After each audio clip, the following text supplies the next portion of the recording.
வணக்கம். இன்றைக்கி ஒரு முக்கியமான விஷயத்தை பார்ப்போம். ஏன்னா என்னுடைய சப்ஸ்கிரைபர்ஸாக இருக்கட்டும், இல்லை என்னுடைய ஃபாலோவர்ஸாக இருக்கட்டும், இல்லை என்னோடய காணொலிகள் பார்க்குற எல்லாருமே என்னோடய பேஷண்ட்டாக இருக்கட்டும், எல்லாருக்குமே ஒரு பெரிய குவாரி, அதாவது ஒரு சந்தேகமும் ஒரு கேள்வியும் மனசுக்குள்ளே அடிச்சுட்டே இருக்கும். மேடம் எப்போ பார்த்தாலும் எல்லா மருத்துவத்தையும் திட்டுறாங்க, ஆங்கில மருத்துவத்தை திட்டுறதுனா ஒரு அர்த்தம் இருக்குது, ரசாயன மருந்துகள் இருக்குது, அதனால சைடு எஃபெக்ட்ஸ் வரும், சரி அதை திட்டுறாங்க. ஆனால் எல்லா மரபொழி மருத்துவத்தையும் ஓரம் கட்டிட்டு வெறும் அக்குபஞ்சர் மட்டும்தான் மரபொழி மருத்துவம்னு சொல்கிறாங்களே, இது எந்த வகையில் நியாயம்? அப்போ ஆங்கில மருத்துவத்தை திணிக்கிறாங்க அப்படின்னு சொல்கிற மாதிரி மேடமும் எப்போ பார்த்தாலும் பிரச்சாரப்பட்டுக்கிட்டே இருக்காங்க, அக்குபஞ்சரை மட்டும்தான் விளம்பரப்படுத்துகிறாங்க, அந்த ஒரு மருத்துவத்தை தான் திணிச்சிட்டே இருக்காங்க. அப்போ இது எந்த வகையில் நியாயம்? இப்போ நீங்கள் ஒற்றை மருத்துவ திணிப்பு பண்ணுறீங்க, அப்போ இது தப்பு இல்லையா அப்படின்னு நிறைய பேருக்கு சந்தேகம் இருக்கும் இல்லையா? ஸோ இன்றைக்கி அதை பற்றி கிளியராக டிஸ்கஸ் பண்ணிடலாம். ஏன் நான் அக்குபஞ்சர் மருத்துவத்தை பற்றி மட்டும் உங்களுக்கு ப்ரமோட் பண்ணுறேன், அதை பற்றி மட்டும் ஏன் அவ்வளோ பேசுகிறேன், அதை எடுத்துக்கோங்கன்னு ஏன் சஜஸ்ட் பண்ணுறேன், ஏன் மரபொழி மருத்துவங்கள் சித்தா, ஆயுர்வேதா, ஹோமியோபதி மாதிரியான மரபொழி மருத்துவங்கள்லாம் இருக்குது, எல்லாமே ரசாயன மருந்துகள் இல்லாத இயற்கை தழைகளை கொண்டிருக்கிற மருத்துவம் தானே, ஏன் அதெல்லாம் மட்டும் அதெல்லாம் நான் சரியில்லை, அதெல்லாம் தவறான ஒரு விஷயம் ஏன் சொல்கிறேன், அதெல்லாம் எடுத்துக்கிறதுக்கு ஏன் நான் அதை பற்றி பேசுகிறதில்லை அப்படின்னா, அது ஏன் அந்த ரீசன் அப்படின்னா, உடம்பை பொறுத்த வரைக்கும் உடம்புடைய கட்டமைப்பு, உடம்புடைய இயக்கம் என்ன அப்படின்னு பார்த்தீங்கன்னா, மருந்தே தேவையில்லை அப்படிங்கிற ஒரு ப்ராசஸில் தான் இருக்குது. நம்ம மனித உடலில் இந்த பிரபஞ்சத்தோட எல்லா ஜீவராசியுமே, அதாவது மனிதனாக இருந்தாலும் விலங்காக இருந்தாலும் எந்த ஜீவராசியாக இருந்தாலுமே எல்லாருக்குமே ஒரே மாதிரியான ஒரு ரூல், ஒரே மாதிரியான விஷயந்தான். அதாவது உடம்போட இயக்கம், உடம்போட சிஸ்டம், அதெல்லாம் ஒரு பக்கம், அதெல்லாம் வேறு. ஆனால் இதுன்னு பார்த்தீங்கன்னா, உடம்புடைய சிகிச்சை முறைகளாக இருக்கட்டும், பிற விஷயங்களாக இருக்கட்டும், அது உணவு சார்ந்த விஷயங்களாக இருக்கட்டும், பழக்க வழக்கங்களாக இருக்கட்டும், எல்லாருக்குமே ஒரே மாதிரியான கட்டமைப்பு தான் இந்த இயற்கை கொடுக்குது. என்ன அப்படின்னு பார்த்தீங்கன்னா, பிரபஞ்சத்தில் இருக்கிற எல்லா ஜீவராசியும் அதை முறையாக செயல்படுத்துகிறாங்க, மனிதனை தவிர. என்ன அப்படின்னா, மருந்து அப்படிங்கிற ஒன்று, மருத்துவம்ன்ற ஒன்று இந்த உடலுக்கு தேவையில்லை. இந்த பிரபஞ்சத்தில் இருக்க எந்த ஜீவராசிக்குமே மருத்துவமே தேவையில்லை அப்படிங்கிறது தான் இந்த உடலுடைய கட்டமைப்பு.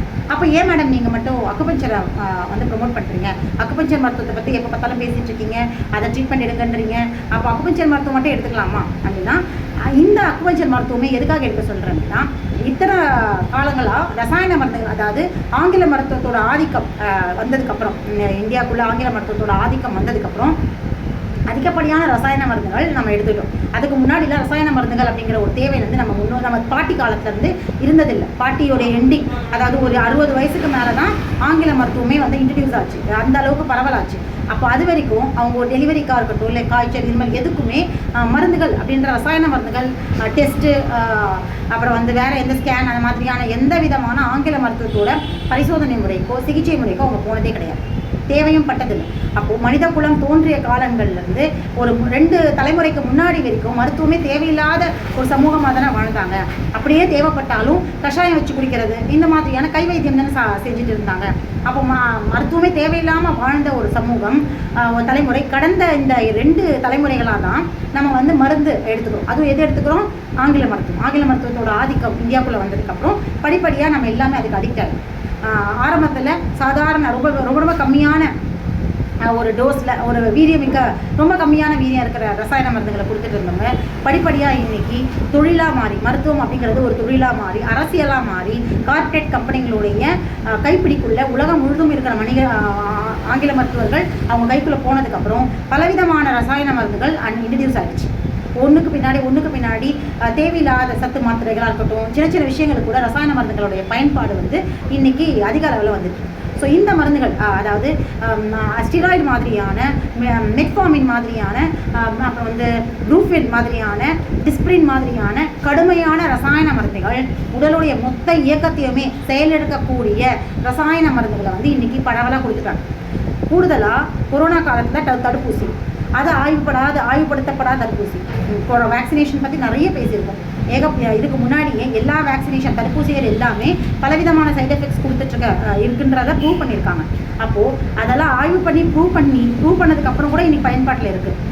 ஆய்வு பண்ணதுக்கப்புறமே அந்த பலவிதமான பிரச்சனைகள் இருக்குதுன்னு நம்ம இன்றைக்கி தெரிஞ்சிருக்குன்னா, எந்தவித ஆய்வும் இல்லாமல் பயன்பாட்டு நிறுவனமே இல்லாத பதிவு செய்யாத ஒரு தடுப்பு மருந்து தடுப்பூசிகளை வந்து நமக்கு செலுத்தியிருக்காங்க.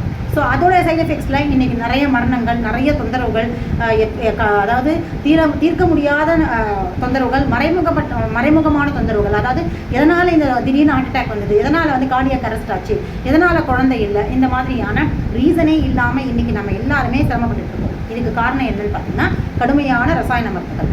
ஸோ இந்த மாதிரியான கடுமையான ரசாயன மருந்துகள் நம்ம உடம்புக்குள்ள பெரும்பாலும் 95%, 99 கூட சொல்லலாம், 1% வேணால் இல்லாமல் இருக்கலாம். ஆனால் 99% பீப்புளுக்கு வந்து இன்றைக்கி இந்த ரசாயன மருந்துகளோட அடிக்ட் ஆகிட்டோம். பயன்பாடு இருக்குது. ஸோ இந்த ரசாயன மருந்துகளுடைய வீரியத்தை உடம்புலேருந்து குறைக்கிறதுக்கும் ரசாயன மருந்துகள் வந்து உடம்புலேருந்து வெளியேற்றி உடலில் இயல்புக்கு அதோட இயற்கைக்கு திருப்பறதுக்கு தான் மருத்துவம் இப்போ தேவைப்படுது. அப்போது அதுக்கான மருத்துவமாக தான் அக்குபஞ்சரை நான் ப்ரமோட் பண்ணுறேன். ஏன் வந்து இத்தனை மரபொழி மருத்துவங்கள் இருக்குது, இதில் அக்குபஞ்சரை மட்டும் ஏன் ப்ரமோட் பண்ணுறீங்க? மரபொழி நீங்கள் சொல்கிற எல்லா பாயிண்ட்ஸும் நாங்கள் அக்செப்ட் பண்ணிக்கிறோம். ஆங்கில மருத்துவத்தில் நிறைய ரசாயன மருந்துகள் இருக்குது. அதோடைய வீரியம் வந்து எல்லா சிறுநீரகம் முதற்கொண்டு கல்லீரல் முதற்கொண்டு எல்லாத்தையுமே கெடுக்கும். பலவிதமான சைடு எஃபெக்ட்ஸ் இருக்குது. இது எல்லாமே நாங்கள் அக்செப்ட் பண்ணிக்கிறோம். இது உலகத்தில் எல்லாருக்கும் தெரியும். தெரிஞ்சே வேறு வழி இல்லை, வேறு போக்கு இல்லை, சாப்பிட்டு தான் ஆகணும். ஏன்னா நோய் பயம், நிறைய அச்சுறுத்தல்கள், இந்த மாதிரியான கடுமையான நெருக்கடியான சூழ்நிலைகளில் நாங்கள் சாப்பிட்றோம். அதனால் சாப்பிட்டு எங்கள் உடம்புல கெடுத்துருக்கோம். சரி, இது ஓகே. அப்போ நம்ம இதுக்கு மாற்று மருத்துவங்கள் போகலாமே. ட்ரெடிஷ்னல் மெடிசன்ஸ் எத்தனை இருக்குது? ஆயுர்வேதா இருக்குது, சித்தா இருக்குது, ஹோமியோபதி இருக்குது. ஸோ இதெல்லாம் போகலாமே. நீங்கள் ஏன் அதெல்லாம் கூட சரியில்லைன்னு சொல்கிறீங்க? அக்குபஞ்சர் மட்டும்தான் ஒற்றை மருத்துவமாக ஏன் சொல்கிறீங்க அப்படின்றத அதை பற்றி நம்ம அடுத்த காலையில் பேசுவோம்.